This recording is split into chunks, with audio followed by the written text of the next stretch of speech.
Dek, jangan keras-keras nyanyinya. Aku lagi main game ini. Aku suka lagu ini, Kak. Tugas-tugas sekolahku sekarang banyak banget.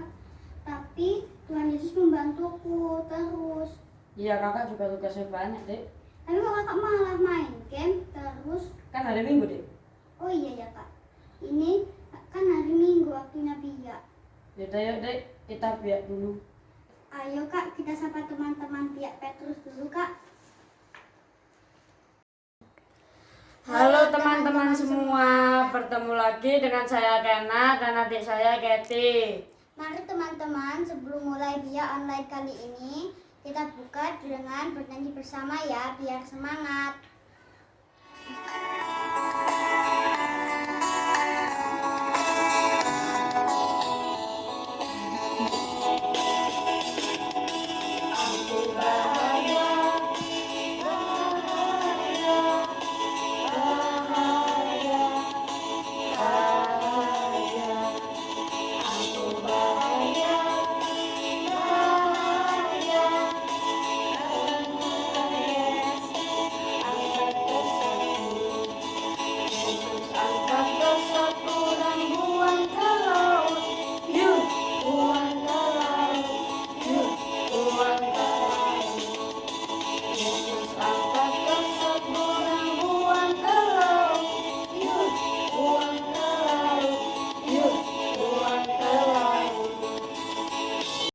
Dek, gimana setelah bernyanyi bersama tadi dengan lagu kesukaanmu? Wah, seneng banget Kak, aku suka lagu tadi.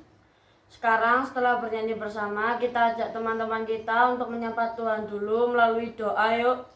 Ayo.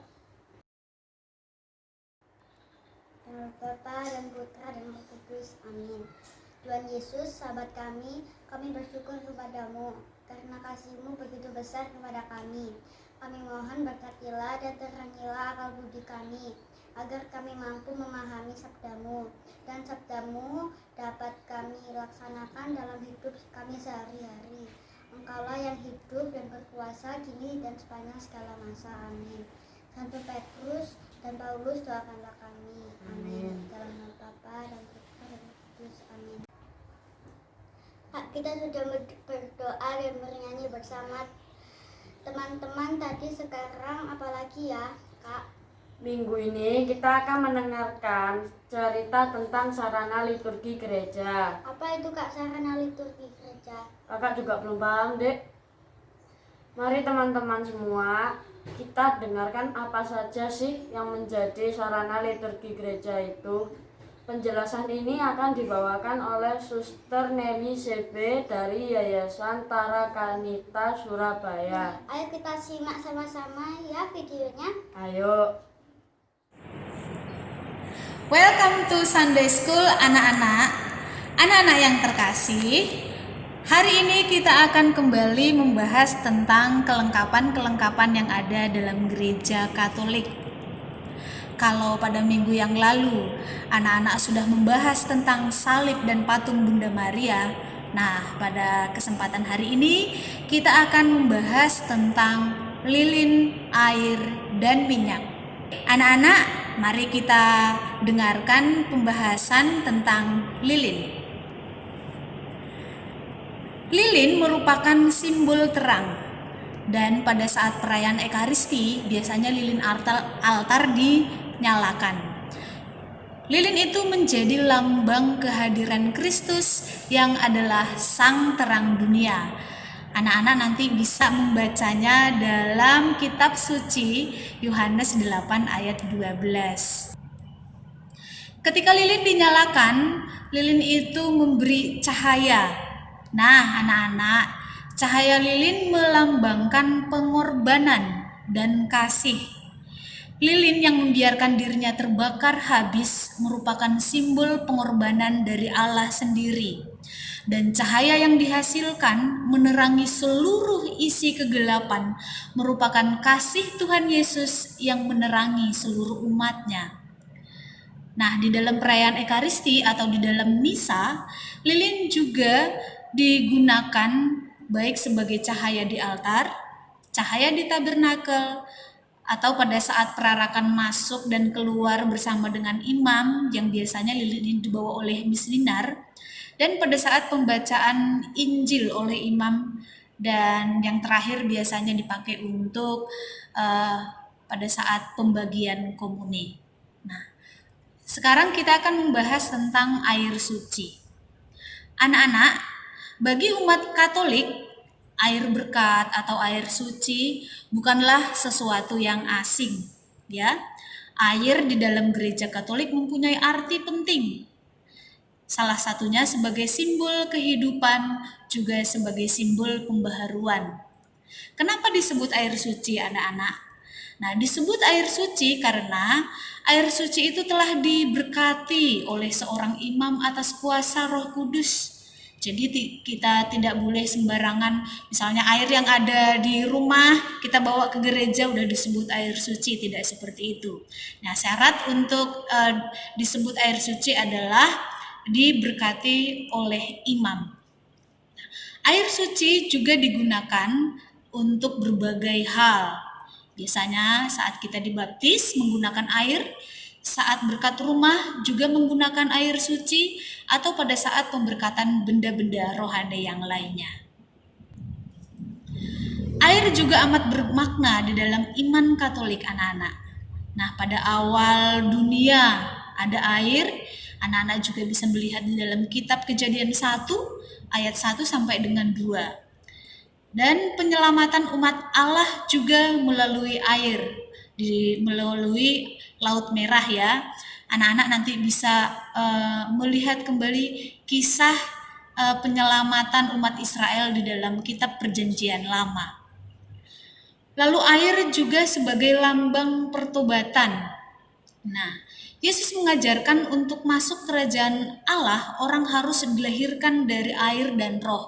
Itulah sebabnya kenapa di pintu-pintu masuk gereja biasanya sudah dibuat air, ya, di air suci di depan pintu gereja. Jadi ketika sebelum kita masuk ke dalam gereja, kita harus menyucikan diri kita dengan cara mencelupkan tangan kita dan membuat tanda salib pada diri kita.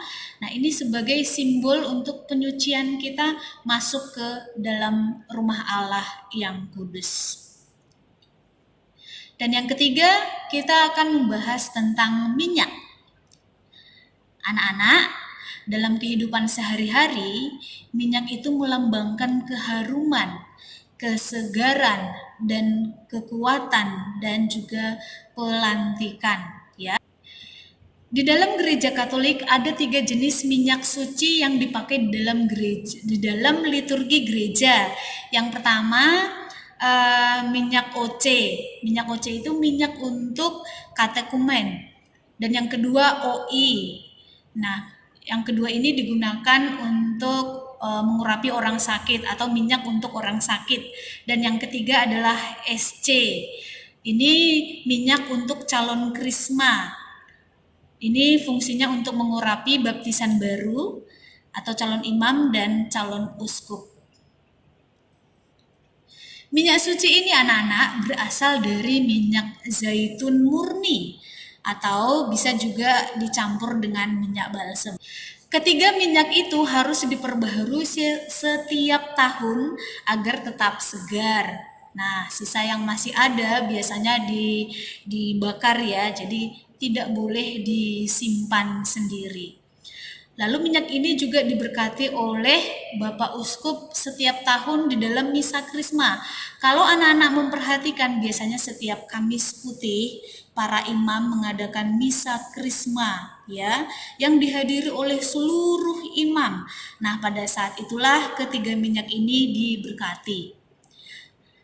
Anak-anak, ketiga minyak ini kita tidak boleh memilikinya seorang diri. Artinya minyak ini tidak seperti air suci yang bisa kita ambil dari gereja, kita bawa pulang ke rumah. Tidak seperti itu. Nah, minyak ini kita sebagai umat tidak boleh memilikinya sendiri, ataupun imam tidak boleh, kecuali kalau ada imam yang ingin memilikinya harus seizin dengan wali gereja setempat.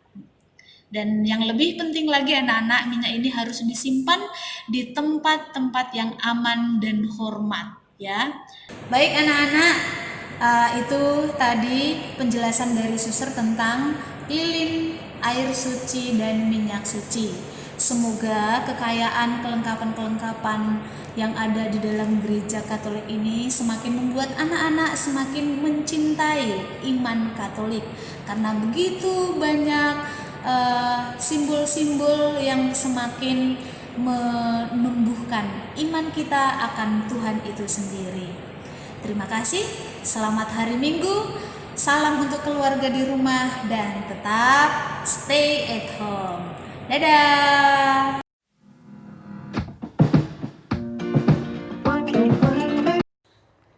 Wah, Kak, aku baru tahu sekarang kenapa di gereja itu ada lilin, ada minyak, dan ada air. Iya, kakak juga baru tahu ini. Ternyata semua yang ada di gereja itu ada maknanya ya teman-teman. Nah, setelah melihat video tadi, mari teman-teman kita tutup biak kali ini dengan berdoa bersama ya. Dalam nama Bapa dan Putra Roh Kudus, amin. Ya Tuhan Yesus yang baik, baru saja kami selesai mengikuti Minggu Gembira. Dan kali ini kami mengenal lebih dekat lagi dengan Engkau. Berkati Tuhan apa yang sudah kami terima pada biak minggu ini. Berkati pula orang tua kami Tuhan, supaya selalu sehat. Dan terima kasih atas semua berkat yang Kau limpahkan kepada kami. Amin. Santo dan Santa pelindung kami, doakanlah kami. Amin. Dalam nama Bapa dan Putra dan Roh Kudus. Amin. Sekarang setelah berdoa bersama, kita bernyanyi bersama lagi yuk. Ayo.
Baik teman-teman, sampai bertemu lagi pada biak berikutnya ya.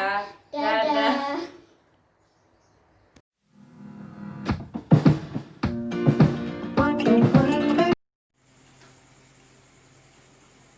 Halo Helen, kamu beneran via online? Ayo bohong ya. Kalau gak bohong, tadi tentang apa? Ayo.